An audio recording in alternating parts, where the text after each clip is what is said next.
नमस्कार। आज आप दोस्तों से चलिए आज हम फिर से लाए हैं देश और दुनिया की तमाम छोटी बड़ी ब्रेकिंग न्यूज। तो खबरों को स्टार्ट करने से पहले एक छोटी सी रिक्वेस्ट है दोस्तों, अगर आप चैनल पर नए आए हैं तो चैनल को सब्सक्राइब कर ले और नोटिफिकेशन को भी ऑन कर ले और साथ में वीडियो को एक लाइक जरूर कर ले और वीडियो को अपने दोस्तों में ज़्यादा से ज़्यादा शेयर कीजिए। तो चलिए बढ़ते हैं खबरों की ओर। इसी बीच पर दोस्तों अगली खबर की ओर तो ज्ञानवापी मामले में हिंदू पक्षकारों में पड़ी फूट, मुस्लिम समुदायों के हाथे का बिकने का लगाया आरोप। जी हां दोस्तों, आपको बता दें ये बड़ी खबर सामने निकल कर आई दोस्तों कि वाराणसी के ज्ञानवापी श्रृंगार गौरी मामले में के हिंदू पक्षकारों को टूट के बाद विवादित बढ़ता जा रहा है। हिंदू पक्षकारों को इसी मामले को लेकर एक दूसरे के उन पर गंभीर आरोप लगा रहे हैं। ज्ञानवापी मामले में हिंदू पक्षकारों में एक ही जीतने सिंह मिशन के बयान जारी करके बाकी हिंदू पक्षकारों पर गंभीर आरोप लगाया जा रहा है। उनके वाराणसी कोर्ट श्रृंगार गौरी प्रकरण वादी लक्ष्मी देवी प्रतिष्ठान कांड के बाद बिकने का आरोप लगाया है। जीतन सिंह ने आरोप लगाया कि मुसलमानों को कहने पर ही उन्होंने ज्ञानवापी में स्थित भगवान आदि विश्रेष की गई है। लेकिन इस बीच जीतन सिंह ने वैसे अपने बयान में आगे कहा कि पहला अवसर नहीं जब सोहन लाल आर्य किसी प्रकार के गंभीर आरोप लगे। इस पूर्व की 1995 के डॉक्टर सोहन लाल आर्य के ज्ञानवापी परिसर को लेकर एक मुकदमा भी दायर की थी। इसी बीच तो ये बड़ी अपडेट है दोस्तों कि मैं आपको बता दें कि इस बीच गौरतल की ज्ञानवापी स्थित श्रृंगार गौरी मामले में गुरुवार को 29 सितंबर कोर्ट में सुनवाई हुई थी। लेकिन ज्ञानवापी मस्जिद मामले में हिंदू पक्ष के प्रतिनिधित्व करने वाले अधिवक्ता विष्णु जोन ने कहा था कि हिंदू पक्ष की मांग की एसआई शिवलिंग वैज्ञानिक जांच के हिंदू पक्षवान अधर उसके आसपास क्षेत्र की थी। इसी बीच तो ये बड़ी अपडेट है दोस्तों, ज्ञानवापी मामले को लेकर हिंदू पक्षकारों में बड़ी फूट हो गई है। इसी बीच पर दोस्तों अगली खबर की ओर तो कि आरएसएस की मानहानि मामले में राहुल गांधी के खिलाफ सुनवाई टली। 3 दिसंबर को होगी अगली सुनवाई। जी हां दोस्तों, आपको बता दें ये बड़ी खबर सामने निकल कर आई दोस्तों कि महाराष्ट्र के ठणे जिला के भिंडवी एक अदालत के राष्ट्रीय संशोधक आरएसएस एक कार्यकर्ता द्वारा कांग्रेस नेता राहुल गांधी के खिलाफ दायर मानहानि मामले में सुनवाई शनिवार को 3 दिसंबर तक के लिए स्थगित कर दी गई है। अदालत अगली तारीख के मामले पेश होने के लिए आशीष जुट गई आग्रह में संबंधित राहुल गांधी की याचिका पर भी सुनवाई करेगी। स्वीकार दीवानी न्यायाधीश और जामिन मजिस्ट्रेट प्रथम श्रेणी जेएमएफसी के एलवीश वेंडिकर आरएसएस कार्यकर्ताओं के राजेश कोटी द्वारा राहुल गांधी के खिलाफ दायर मानहानि मामले में सुनवाई करे थे। कोर्ट ने 2014 की भिंडवी गांधी भाषण के बाद मामला दायर कर लिया गया था, जिसमें से कांग्रेस नेता ने आरोप लगाया कि महात्मा गांधी की हत्या के पीछे आरएसएस का हाथ था। कुटुंब ने दावा किया कि इस बयान में संघ की प्रतिष्ठा ठोस पहुंची है।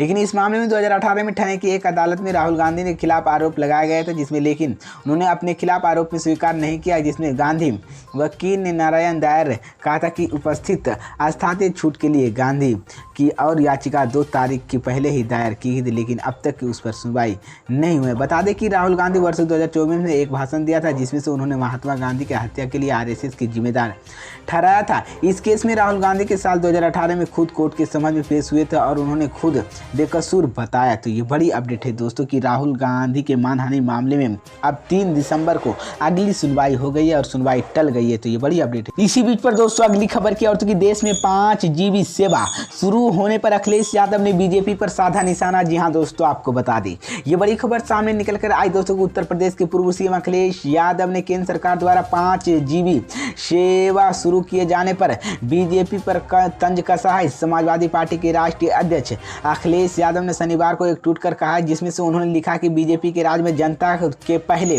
ही 5G मिल रहा है। लेकिन अखिलेश यादव ने ट्विटर किया अकाउंट पर कहा गया कि बीजेपी के राज में जनता के 5G पहले से ही मिल रहा था और 5G गरीबी 5G घोटाला 5G घोपला और 5G घलमोल किया जा रहा है। सपा नेता अखिलेश यादव ने केंद्र और राज्य की सीतामढ़ी बीजेपी पर निशाना साधते हुए उधर 5G सेवा की शुरुआत की सौगात करते हुए सीएम योगी आदित्यनाथ को लिखा कि आदरणीय प्रधानमंत्री द्वारा आज देश में 5G सेवाओं को शुभारंभ विकसित भारतीय डिजिटल भारत के अमृत प्राण की सिद्ध विजन नए भारत की शांति की आज से मिली रही है। 5G गति निठट की है।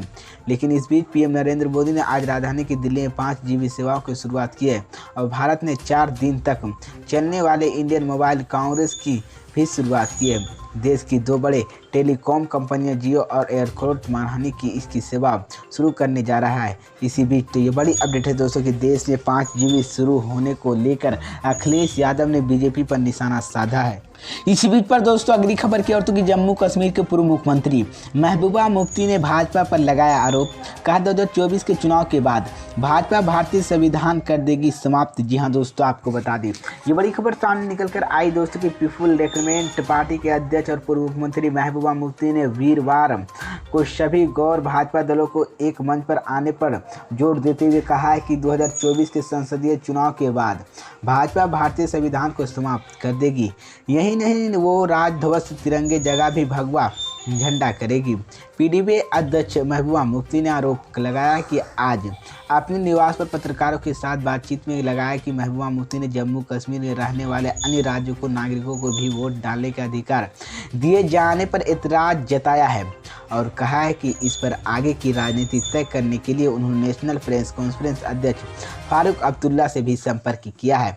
महबूबा मुफ्ती ने आज पार्टी के महासचिव गुलाम नबी होन हजूर और पार्टी के प्रमुख प्रवक्ता सुहले बुखारी ने मौजूदगी में पत्रकारों से संबोधित करते हुए कहा कि गौर राज्य नागरिकों को जिनका यह डिमेश नहीं होगा और वोट डालते अनुसूचित यह पूरी तरह से जम्मू कश्मीर लोगों की राजनीति रूप से कमजोर बनाने की साजिश रच रही है।